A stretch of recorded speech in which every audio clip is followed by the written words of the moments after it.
للہ وحدہ والصلاة والسلام علی من لا نبی بعد لا نبی بعدہ ولا رسول بعد وهو خاتم النبیین اما بعد فاعوذ باللہ من الشیطان الرجیم بسم اللہ الرحمن الرحیم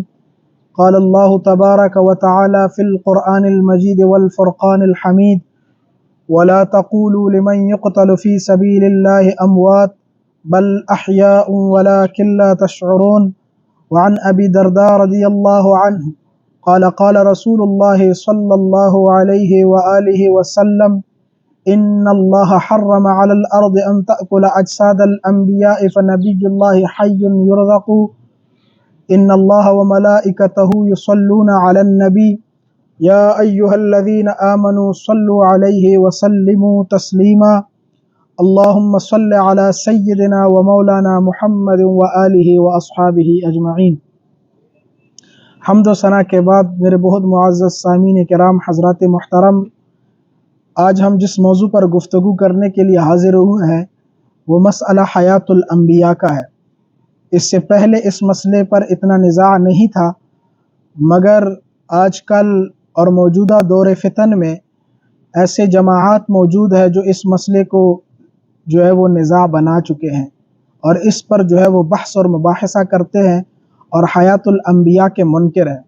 وہ اشاعتی، اماماتی اور وہابی اور اس دیگر جماعات ہے جو اس چیز کے منکر ہیں۔ سب سے پہلے ہم آپ کو یہ بتانا چاہتے ہیں کہ اہل سنت والجماعت کے ہاں 4 جماعات ایسی ہے جو اپنے قبروں میں زندہ رہتے ہیں اور ان کے اجساد خراب نہیں ہوتے۔ ان میں سے سب سے پہلی جماعت جو ہے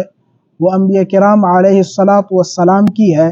کہ جس کے بارے میں نبی علیہ السلام کی حدیث مبارک موجود ہے۔ حضرت ابی درداء رضی اللہ عنہ روایت کرتے ہیں، آپ فرماتے ہیں کہ نبی علیہ السلام نے فرمایا ہے ان اللہ حرم علی الارض ان تأکل اجساد الانبیاء، کہ بے شک اللہ عز و جل نے زمین پر حرام فرمایا ہے کہ وہ انبیاء کے جسم کو کھائے۔ فنبی اللہ حی، پس بے شک اللہ کے انبیاء اور نبی جو ہے وہ زندہ ہے، یرزقو، وہ اللہ سے رزق پاتے ہیں۔ یہ پہلی جماعت ہے اہل سنت کی جماعت کے ہاں۔ دوسری جماعت جو اپنے قبر میں زندہ رہتے ہیں اور ان کے اجساد خراب نہیں ہوتے، وہ شہداء کے جو ہے وہ اجساد ہے، اور ان کے دنیا سے جانے کے بعد اللہ عز و جل نے قرآن پاک میں فرمایا ہے، سورۃ بقرہ سپارہ نمبر 2 میں فرمایا ہے وَلَا تَقُولُوا لِمَنْ يُقْتَلُ فِي سَبِيلِ اللَّهِ أَمْوَاتٌ، آپ ان کو مردہ بھی نہ کہے، وَلَا تَقُولُوا، نہ کہو تم، فی سبیل اللہ، وہ لوگ جو اللہ کے راہ میں شہید ہوئے ہیں ان کو مردہ بھی نہ کہو، بل احیاء، بلکہ وہ زندہ ہے، وَلَٰكِن لَا تَشْعُرُونَ، مگر تم لوگوں کو شعور نہیں۔ تیسری جماعت جو ہے وہ بھی حدیث مبارکہ سے ثابت ہے، اور وہ حافظ قرآن ہے، جنہوں نے اللہ کے کلام کو اپنے سینے میں جگہ دی۔ وہ حافظ قرآن جب اب دنیا سے جاتا ہے، حدیث پاک میں آتا ہے، حدیث قدسی میں، کہ اللہ عز و جل زمین کو خبردار کرتا ہے اور زمین کو خطاب کرتا ہے اور زمین کو یہ کہتا ہے کہ خبردار، میرا حافظ قرآن آپ کی طرف آ چکا ہے، یعنی میرے کلام کا حافظ،